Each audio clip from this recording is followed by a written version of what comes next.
이라크 내전 사태가 본격화한 이달 초부터 이라크 전역에서 1000명 이상이 교전이나 테러로 숨진 것으로 집계됐습니다. 이런 가운데 이라크 쿠르드족 자치정부가 독립 움직임을 본격화하고 나서면서 국제사회가 긴장하고 있습니다. 유럽 특파원 연결하겠습니다. 김웅원 특파원. 네, 런던입니다. 네, 먼저 이라크 전황 상황부터 살펴보죠. 어제도 이 순위파 반군과 정부군 사이 교전이 이어졌죠? 네, 그렇습니다. 어제도 이라크 곳곳에서 순위파 반군과 정부군 그리고 시아파 민병대 사이에 교전이 이어지면서 사상자가 속출했습니다. 특히 이라크 최대 정유 공장이 있는 바이지에 정부군이 집중적인 공습을 가해서 19명이 숨졌다고 외신들이 전했습니다. 또 시리아와 접경한 후세이바 지역에서도 정부군의 공습으로 13명이 숨졌습니다. 이라크 당국은 이번 공격으로 두 지역을 다시 탈환했다고 밝혔습니다. 이처럼 이달 초부터 양측 간의 교전이 계속되면서 사망자가 이미 1000명을 넘어섰습니다. UN 인권 최고대표사무소는 지난 5일부터 22일까지 이라크 전역 교전과 테러 등으로 최소 1075명이 숨지고 650여 명이 다쳤다고 밝혔습니다. 특히 교전이 치열한 니네바와 디알라, 살라헤딘 주에서는 민간인만 최소 750여 명이 숨졌다고 설명했습니다. 네, 이라크 내전이 이어지면서 미국의 행보도 빨라지고 있는데요. 존 케리 국무장관이 이틀째 이라크 방문을 이어갔죠. 네, 그렇습니다. 이틀 전 바그다드를 방문한 케리 국무장관은 어제는 쿠르드 자치정부 수도인 아르비를 전격 방문했습니다.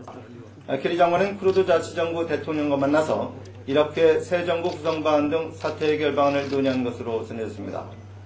케리 장관은 앞서서 알 말리키 이라크 총리와 만난 자리에서는 다음 달 1일까지 새 정부를 구성하는 작업을 시작하겠다는 약속을 받았다고 밝혔는데요. 순위파 무장 세력에 맞서기 위해서는 지금 당장 통합을 이뤄야 한다고 강조했습니다. 알 말리키 총리는 지난 8년 동안 순위파와 쿠르드족을 소외시키는 정책을 펴서 이번 내전 사태를 촉발시켰다는 비판을 받고 있습니다.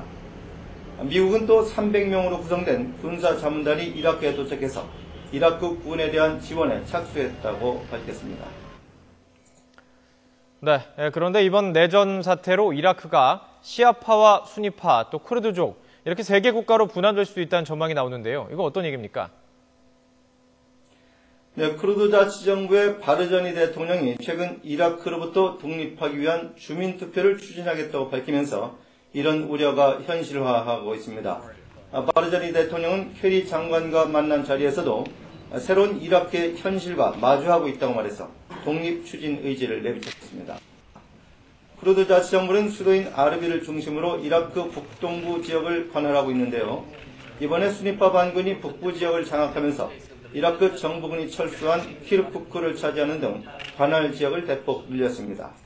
따라서 이번 사태가 악화될 경우 이라크 서북부를 장악한 순위파 무장 반군과 동북부의 쿠르드 지역으로 이라크가 3분될 수 있다는 전망이 나옵니다.